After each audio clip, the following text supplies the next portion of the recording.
তো ফাইনালি আমাদের স্টুডিওতে এসে উপস্থিত ওয়ানপ্লাসের ওয়াচ টু। ওয়েল, এখনও অনেকেই প্রশ্ন করতে পারেন যে ভাই এতদিন পর আপনি এই ওয়াচ টু নিয়ে কী করেন। ওয়েল, এখানে একটা উত্তর আছে, সেটা হচ্ছে বাংলাদেশে ওয়ানপ্লাস কিন্তু অফিসিয়ালি এটা ফাইনালি আনতে সক্ষম হয়েছে এবং এখন আপনারা এই ওয়াচটা ফুল 12 মান্থসের অফিসিয়াল ওয়ারেন্টি সহ কিনতে পারবেন। বাট অফিসিয়াল প্রোডাক্টে সবসময় কিন্তু দাম একটু বেশি থাকে।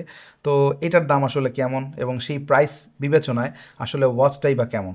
ওয়েল, ফার্স্ট অফ অল এটা একটু বড় লোকদের ওয়াচ, মানে এটা আমাদের চ্যানেলে দেখা টিপিক্যাল যে স্মার্ট ওয়াচগুলোর রিভিউ আপনারা দেখেন এটা সেরকম না। এটা ডেফিনেটলি একেবারে হাই এন্ডের, অর্থাৎ অ্যাপল বা হোয়াওয়ের যে হাই এন্ড ওয়াচগুলো রয়েছে সেগুলোর সাথে কম্পেয়ারেবল। তো বুঝতেই পারছেন প্রাইস রেঞ্জটা। এবং এটা যদি আপনারা 9 মাস আগে রিলিজ প্রাইস দেখেন ইন্টারন্যাশনাল, সেক্ষেত্রেও দেখতে পাবেন $300। এবং তখনকার সময় ম্যাক্সিমাম যত ইউটিউবাররা এটা রিভিউ করেছিল তারা কিন্তু সবাই এই প্রাইসিংটাকে প্রেস করেছিল। তো $300 বাংলাদেশে কনভার্ট করলে এখন ডলার রেট হিসেবে কিন্তু অনেক বেশি আসার কথা। বাট ফর্চুনেটলি ওয়ানপ্লাসের এই ওয়াচ টু আমরা কিন্তু অফিসিয়াল প্রাইস পাচ্ছি 30,000 টাকা বা 29,990 বা 99 টাকা। স্ক্রিনে দেখতে পাচ্ছেন আপনার এক্স্যাক্ট প্রাইস। তো সেই বিবেচনায় ওয়াচটা আসলে কেমন, তো সেদিকে যাব। অবশ্যই প্রাইসিং নিয়ে আমরা আরও ডিটেলে কথা বলবো লাস্টে, বাট তার আগে আমরা একটু ফাংশনালিটি নিয়ে কথা বলি, যেহেতু এই ওয়াচটার ফুল কোনো রিভিউ আমার চ্যানেলে কিন্তু এখনও পর্যন্ত নেই। তো বক্সটা ওপেন করে আপনারা প্রথমেই পাবেন এই ওয়ানপ্লাস ওয়াচ টু। দেন দুপাশে আরও দুটো বক্স পাবেন, যার একটাতে রয়েছে ইউজার ম্যানুয়াল আর আরেক পাশে পাবেন একটা ম্যাগনেটিক চার্জার, যেটা অবশ্যই পিনের মাধ্যমে কানেক্ট হবে, এবং একটা কেবল যেটা USB A to C। তো বক্সে আর তেমন কিছু থাকছে না। এবার আমরা ওয়াচের ডিজাইনে চলে আসি। তো ওয়ানপ্লাস কিন্তু ডিজাইনে সবসময়ই মানে একটু ইউনিকনেস দেখানোর ট্রাই করে, যদি আমরা তাদের ফোনের লাইন আপে দেখি। তো ওয়াচটা হাতে নিয়ে ফার্স্ট ইম্প্রেশনে সত্যি বলতে আমার কাছে যথেষ্ট প্রিমিয়াম লেগেছে, কারণ লুকটা আমি আগেই দেখেছিলাম ডেফিনেটলি আপনাদের মতোই, রিভিউ আরও অনেক দিন আগে, বাট হাতে নিয়ে আসলে ব্যবহার করা হয়নি বা রিয়েল টাইম এক্সপিরিয়েন্স করা হয়নি। তো এটা যখন হাতে নিলাম, স্টেনলেস স্টিল বডি, আপনারা ফিল করবেন যে এটা আসলেই খুবই কোয়ালিটি। পাশাপাশি এর যে সিলিকন বেল্টের সাথে লাগানো এই বাকল, সেটাও কিন্তু স্টেনলেস স্টিলের। সো কোয়ালিটি নিয়ে এখানে মানে ম্যাটেরিয়াল ওয়াইজ অ্যাটলিস্ট ওয়ানপ্লাস কোনো রকম কম্প্রোমাইজ করেনি, এটা আমি হাতে ধরেই বুঝতে পেরেছি। আর ডিজাইনের কথা যদি বলি, এটা কিছুটা অ্যাসিমেট্রিক্যাল লুক দিচ্ছে, এবং এই পাশটা কিন্তু ওয়ানপ্লাসের যে ফোনগুলো রয়েছে আমরা দেখি এক পাশ কিছুটা কার্ভ করা, অলমোস্ট সেরকম একটা মানে ইনিশিয়ালি ভাইব দেবে আপনাকে। এবং এটার মধ্যেই কিন্তু তারা বাটন দুটো ইমপ্লিমেন্ট করেছে, যার একটা হচ্ছে ডিজিটাল ক্রাউন আর একটা নিচের দিকে ওয়ার্কআউট বাটন বলতে পারেন, বা আপনি এটাকে মাল্টি ফাংশন বাটন বলতে পারেন, আপনি এটা কাস্টমাইজ করতে পারবেন। বাট এখানে সবার আগে যে জিনিসটা নিয়ে আমি কিছুটা ধোকা খেয়েছি তা হলো ওয়াচটা সেট আপের পর যখন আমি মেনুতে গেলাম এবং এটা দিয়ে স্ক্রল করার ট্রাই করলাম, তখন দেখলাম যে এটা ঘুরে, বাট কোনো ফাংশনালিটি কিন্তু এখানে আমি পাচ্ছি না।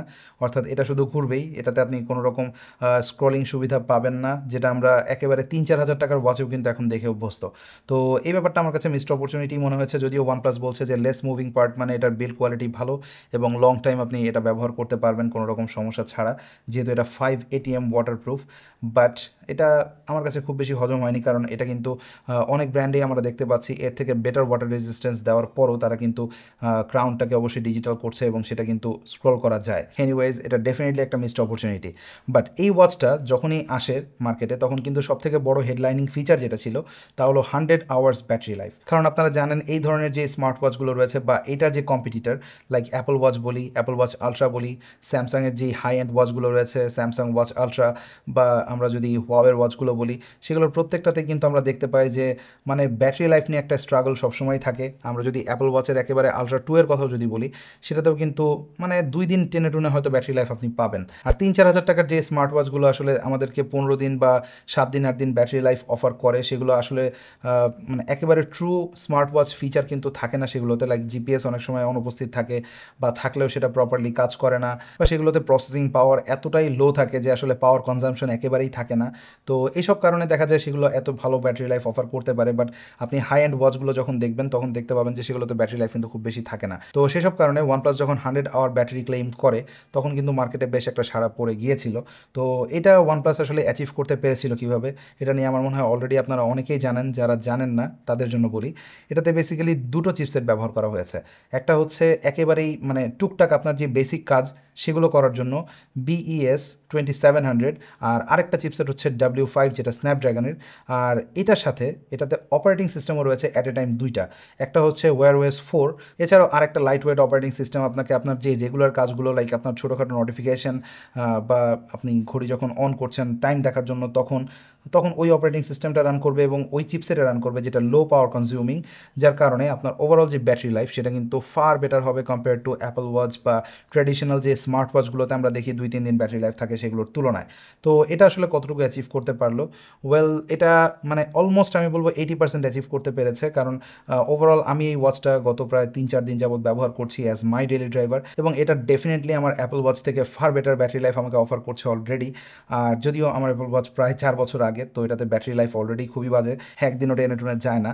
বাট যারা অ্যাপল ওয়াচ আলট্রা ইউজার রয়েছে আমি তাদের কাছ থেকেও ফিডব্যাক নিয়েছি এবং তাদের থেকে ডেফিনেটলি এটাতে এক্সপিরিয়েন্স বেটার ছিল। সো ইন দ্যাট সেন্স এটা ডেফিনেটলি বেটার ব্যাটারি লাইফ আপনাকে অফার করবে। আপনি অ্যারাউন্ড 3 দিন ব্যাটারি লাইফ ইজিলি এটাতে এক্সপেক্ট করতে পারেন যত হেভি ইউজই আপনি করেন না কেন। বাট এটার সব থেকে বড় ক্যাচ কোনটা জানেন?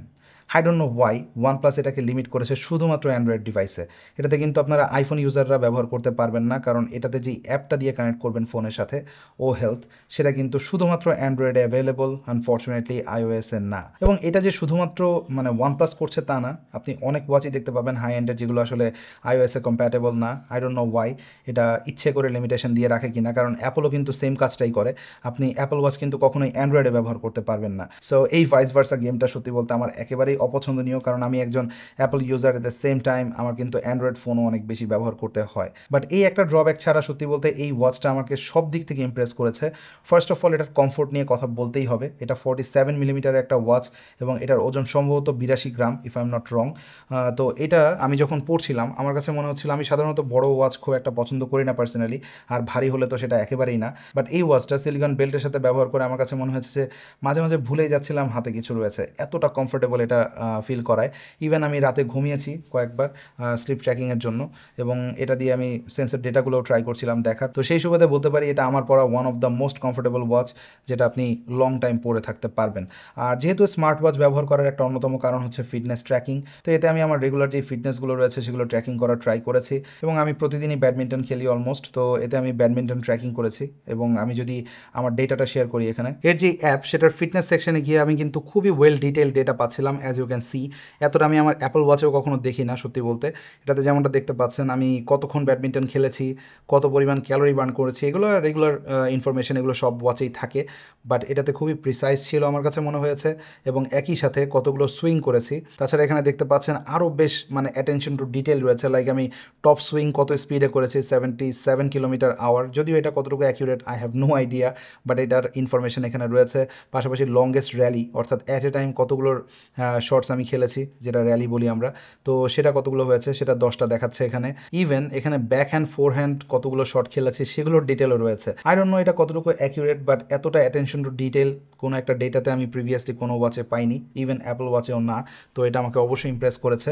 আর পাশাপাশি এটাতে যেই সেন্সরগুলো রয়েছে সেগুলো যথেষ্ট অ্যাকিউরেট। আমি আর হার্ট রেট সেন্সরের কথা বলি, স্টেপ কাউন্ট বা SpO2 সেন্সর, প্রত্যেকটাই কিন্তু বেশ প্রিসাইজলি কাজ করে। আর এটা করা উচিত, কারণ এত এক্সপেন্সিভ একটা ওয়াচ আমরা এক্সপেক্টও করি করুক। সো আপনি যদি ওয়ার্কআউট নিয়ে খুব বেশি সিরিয়াস হয়ে থাকেন সেক্ষেত্রে এটা কিন্তু আপনার চমৎকার একটা কম্প্যানিয়ন হতে পারে। আর স্মার্ট ওয়াচ ইউজারদের ডেফিনেটলি আরেকটা বড় কনসার্নের জায়গা থাকে যে সেই ব্র্যান্ডের স্মার্ট ওয়াচে ওয়াচ ফেসগুলো কেমন বা কতটুকু প্রিমিয়াম, বা আমরা ফ্রি কী কী ওয়াচ ফেসেস পাচ্ছি।